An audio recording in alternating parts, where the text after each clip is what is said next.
Assalamualaikum warahmatullahi wabarakatuh. Kami dari kelompok 3 akan mengapresiasi salah satu tarian tradisional yang ada di Jawa Barat, yaitu tari wayang. Untuk memenuhi salah satu mata kuliah apresiasi seni dengan dosen pengampu Ibu Sidkia Nur Fadilah SPD MPD yang beranggotakan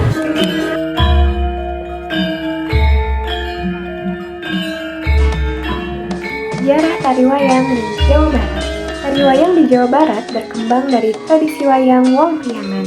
Menurut catatan, tarian ini mulai dikenal sejak abad ke-16 di Kesultanan Cirebon, kemudian menyebar ke wilayah Priangan seperti Sumedang, Garut, Bogor, Bandung, dan Tasikmalaya melalui seniman keliling.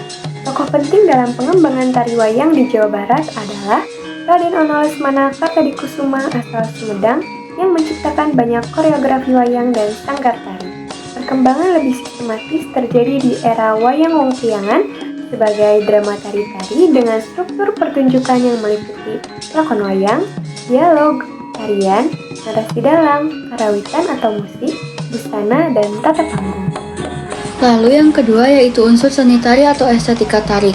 Beberapa unsur seni tari wayang di Jawa Barat antara lain tari atau koreografi, yaitu gerakan tari wayang diadaptasi dari sikap tokoh pewayangan.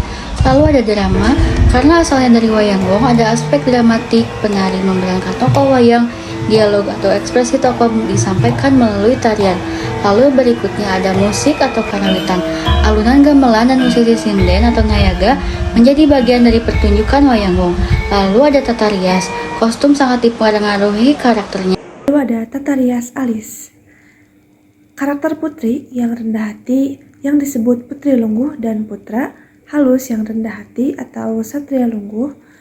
Alisnya berbentuk bulan sabit yang disebut bulan sapasi. Lalu karakter putri halus yang agresif atau putri ladak dan putra agresif atau satria ladak, alisnya tipis dan lurus yang disebut pasekon ipis.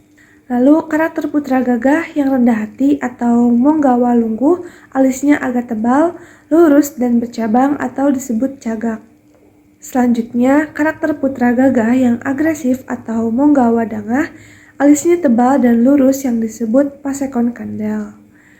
Dan untuk raksasa atau donawa, alisnya lurus dan sangat tebal yang disebut jedi. Di sini ada tata busana. Dalam tata busana ini terdapat garis besar busana putra yang meliputi makuta, kutung, sontong, dodot, selendang atau soder, dan keris.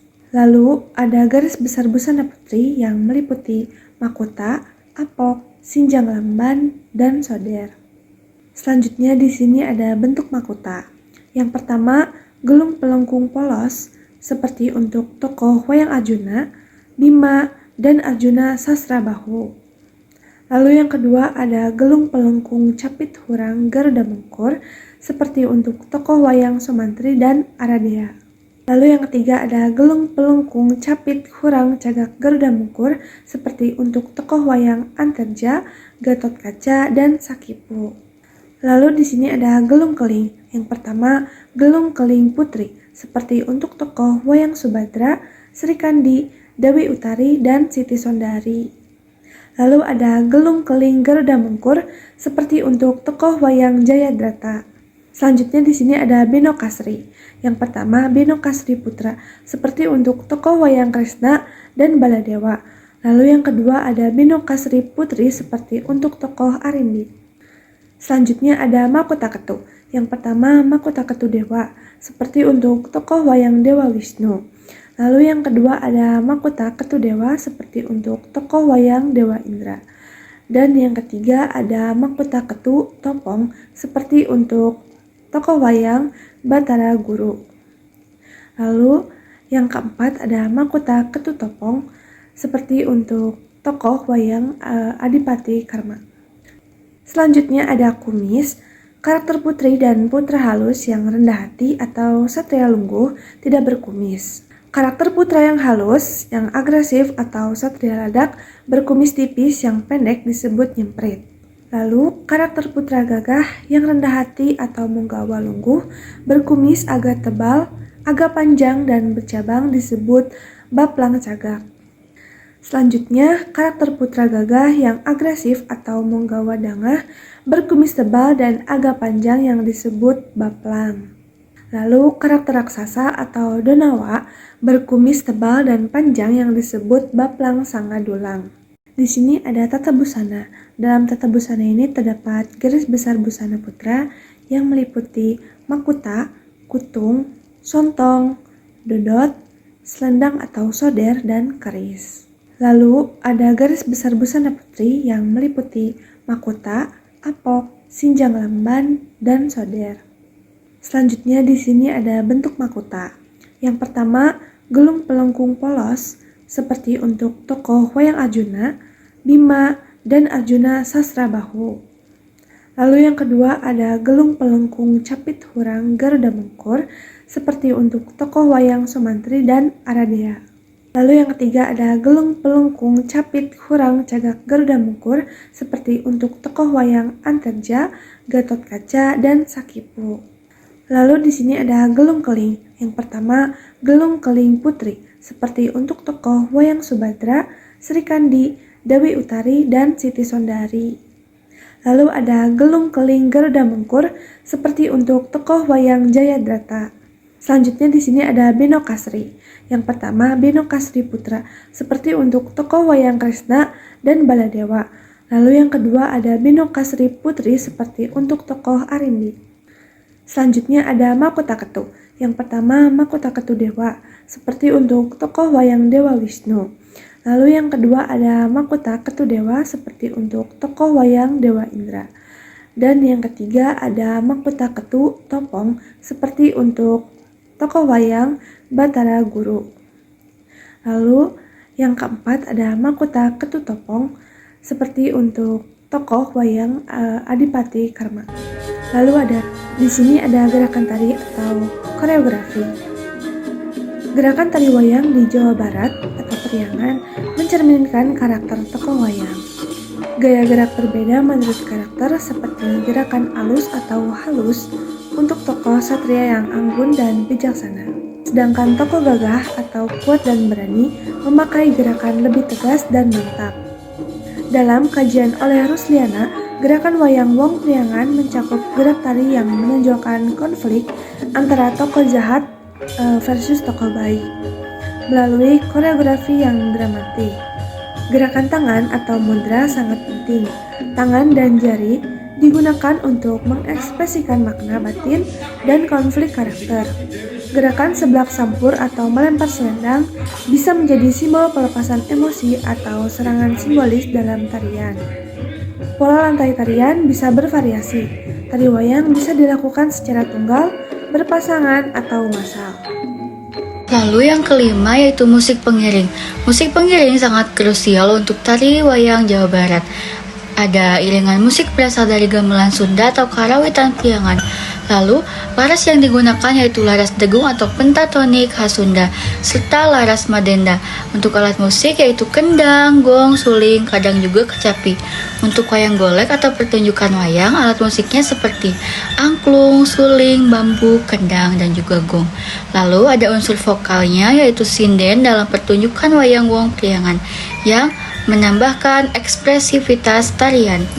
Properti tari. Dalam tari wayang Jawa Barat, beberapa properti yang sering digunakan yaitu ada sampur atau selendang, sangat penting sebagai properti tari. Digunakan dalam gerakan lempar atau bisa disebut seblak, melambangkan ekspresi karakter. Lalu ada kris, sebagai senjata simbolik dipakai oleh tokoh satria sebagai representasi kekuatan batin dan spiritual.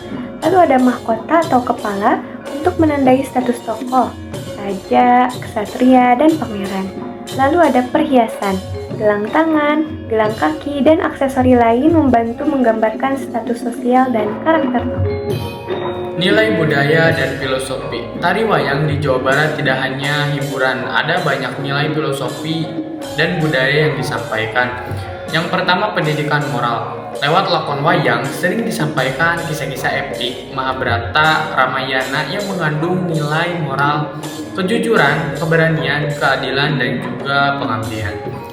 Yang kedua, keselarasan jiwa dan raga.